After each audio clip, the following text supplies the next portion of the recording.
കോളേജിൻ്റെ അറ്റ്മോസ്ഫിയർ ആരെ പറഞ്ഞാലും ഒരു ബോയ്സ് സ്കൂളിൽ നിന്ന് ഒരു മിക്സ്ഡ് കോളേജിലേക്ക് എത്തുന്നു. സംഗീതം കയ്യിലുണ്ട്, വയലിനുമുണ്ട്. മോശമല്ല, ഒരു ചുള്ളനാണ്.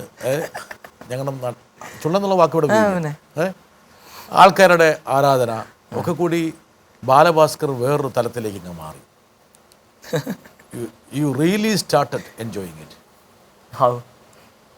What do you mean by enjoying? അതിൻ്റെ സന്തോഷമൊക്കെ ഇത് കണ്ടാൽ മനസ്സിലാവും.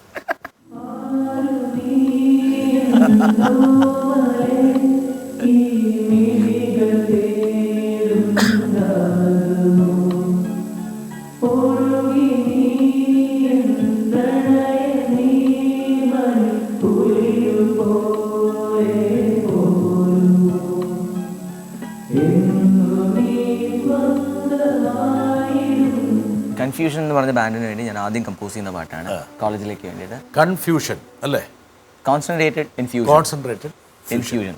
ഓക്കെ, അങ്ങനെയാണ് ഞങ്ങൾ അന്ന്. അല്ലാതെ മറ്റുള്ള നമ്മൾ പെട്ടെന്ന് കേൾക്കുന്ന പോലത്തെ ഒരു ആശയക്കുഴപ്പമല്ല, അത് ഒരു ആശയ വ്യക്തതയാണ്. അതെ, തീർച്ചയായിട്ടും.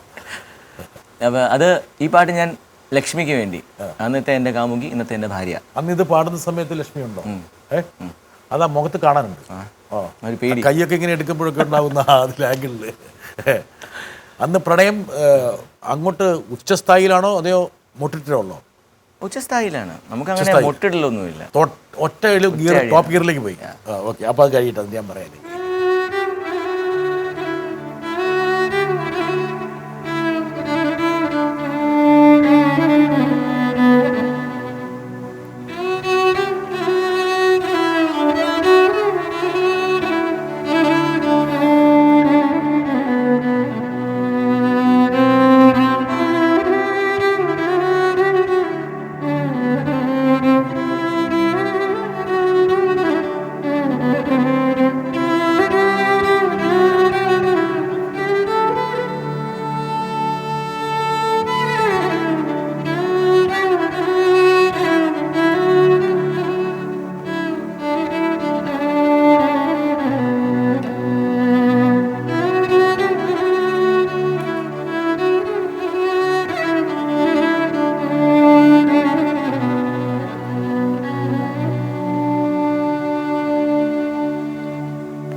അങ്ങനെ കൺഫ്യൂഷന് വേണ്ടിയിട്ട് ബാലഭാസ്കർ എന്നുള്ള ചെറുപ്പക്കാരൻ പ്രണയത്തിൻ്റെ അതിലോലമായിട്ടുള്ള തന്ത്രികൾ മീട്ടി.